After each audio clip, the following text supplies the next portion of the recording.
उपनिवेशवाद पढ़ने। उपनिवेशवाद को अंग्रेजी में कॉलोनिज्म कहा जाता है। ये शब्द कॉलोनी शब्द है और कॉलोनी शब्द जो है लैटिन भाषा के कोलोनिया शब्द से बना है। होता क्या है उपनिवेशवाद में कि जब एक देश की जनसंख्या दूसरे देश में पलायन करती है, लेकिन सिर्फ पलायन करने को उपनिवेशवाद नहीं कहेंगे। जब एक देश की जनसंख्या दूसरे देश में पलायन करे निश्चित लाभ के लिए, उसे लाभ हो, बिना लाभ के वो पलायन नहीं कर सकती। होता क्या है कि आप जब देखेंगे इतिहास को तो 1453 ईस्वी में हुआ क्या कि कुस्तुनतुनिया 1453 ईस्वी में तुर्कों ने इस कुस्तुनतुनिया पर कब्जा कर लिया। कब्जा करने के बाद क्या हुआ कि यूरोप से, आपका जो ये यूरोप है और ये आपका जो एशिया है, इससे कांटेक्ट खत्म हो गया। तुर्कों ने 1453 ईस्वी में कब्जा कर लिया कुस्तुनतुनिया पर। तो अब यूरोप के लोगों को एशिया पर अगर व्यापार करना है तो उन्हें क्या करना था कि कोई और मार्ग खोजना था। और मार्ग खोजने का मतलब यह है कि समुद्री मार्ग खोजना होगा।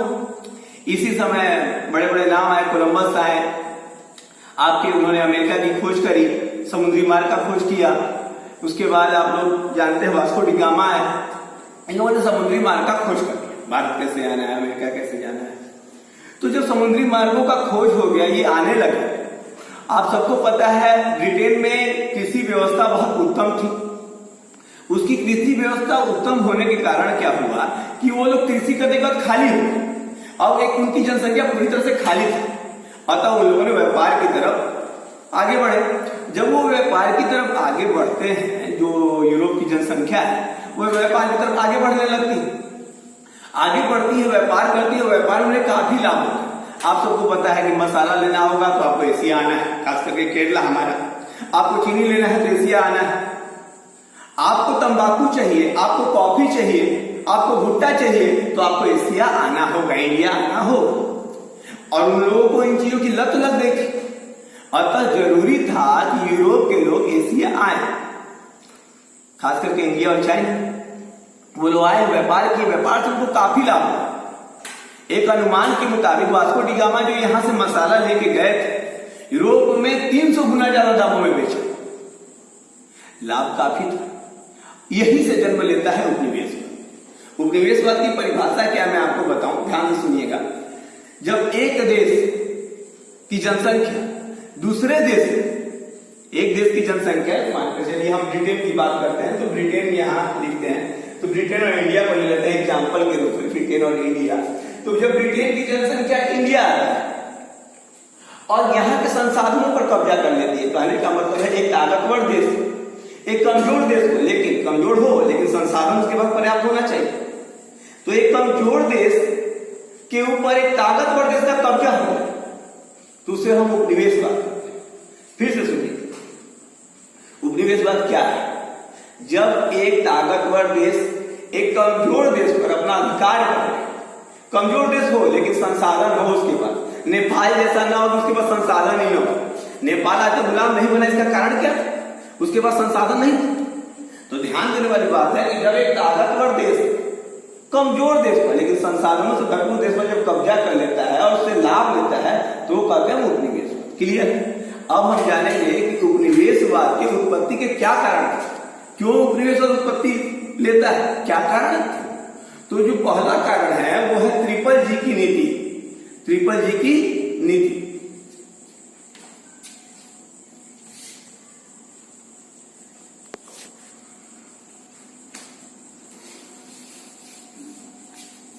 पहला कारणों में से एक है, वो है ट्रिपल जी की नीति। ट्रिपल जी समझिएगा क्या होता है। पॉइंट का नाम है ट्रिपल जी की नीति। देखिएगा, एक जी का मतलब होता है गोल्ड। 15वीं शताब्दी में यूरोप में एक धारणा प्रचलित हो गई कि वास्तविक संपत्ति है तो सोना चांदी संपत्ति है, अतः इन लोगों ने पूरे विश्व से सोना अपने देश में लाना चालू कर दिया व्यापार के माध्यम से।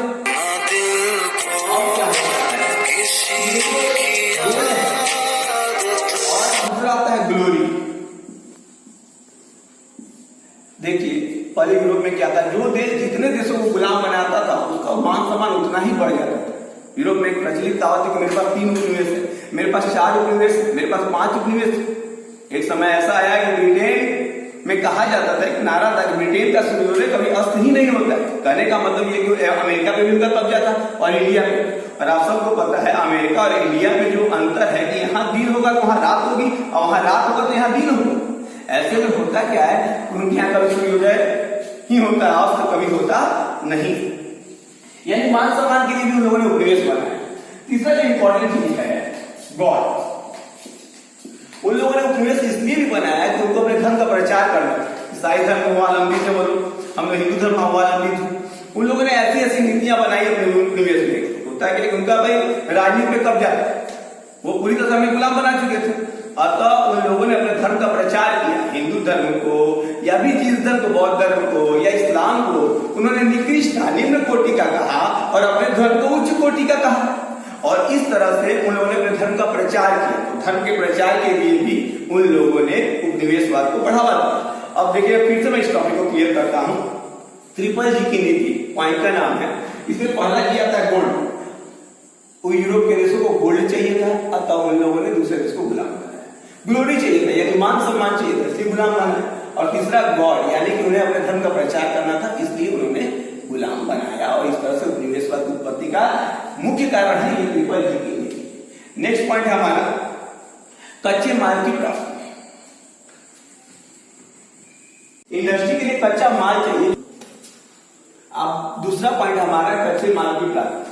आपको पता है कि यूरोप में इंडस्ट्री काफी डेवलप कर गई और एक इंडस्ट्री के लिए जरूरी चाहिए वो कच्चे माल। कच्चे माल कहां से मिलेंगे? तो उपनिवेशों से मिलेंगे, इंडिया और चाइना से मिलेंगे। तो कच्चे माल की प्राप्ति के लिए इन लोगों ने क्या किया कि उपनिवेशवाद को बढ़ावा दिया। उपनिवेशवाद को बढ़ावा देने में सबसे महत्वपूर्ण कारण है कच्चे माल की प्राप्ति। अब हम पढ़ेंगे तीसरा पॉइंट। तीसरा पॉइंट है हमारा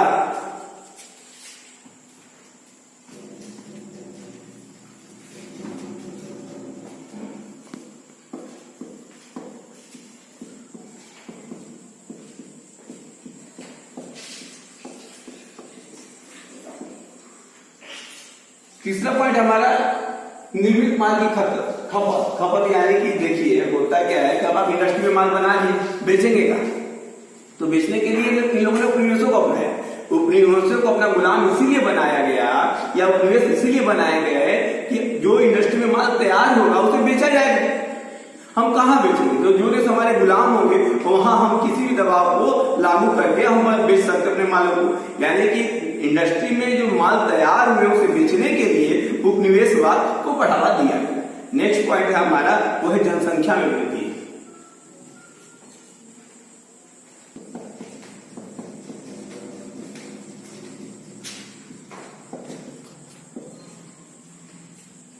चौथा पॉइंट है हमारा जनसंख्या में वृद्धि। इसको समझिएगा। देखिए यूरोप के देश छोटे छोटे थे, उनकी यहाँ जनसंख्या काफी बढ़ गई थी, अतः उनकी जनसंख्या को दूसरी जगह शिफ्ट करना। जनसंख्या को शिफ्ट करने के लिए उन्होंने उपनिवेशवाद को बढ़ावा दिया। देखिए उनकी जनसंख्या कहाँ? साउथ अफ्रीका गई, वहां पर उनकी जनसंख्या ऑस्ट्रेलिया गई, इंडिया आई, अमेरिका गई। यानी कि उन्होंने अपनी जनसंख्या को शिफ्ट किया। बहुत ज्यादा जनसंख्या उनके यहाँ हो गई। देखिए कृषि में वो वेल डेवलप्ड है, इंडस्ट्री में वो वेल डेवलप्ड है। तो जब उनके पास खाने के लिए पर्याप्त है तो जनसंख्या का बढ़ना स्वाभाविक है। इसलिए भी उपनिवेशवाद की बढ़ोतरी हुई, यानी जनसंख्या बढ़ा तो उपनिवेशवाद भी बढ़ा। नेक्स्ट पॉइंट है हमारा प्रतिकूल जलवायु।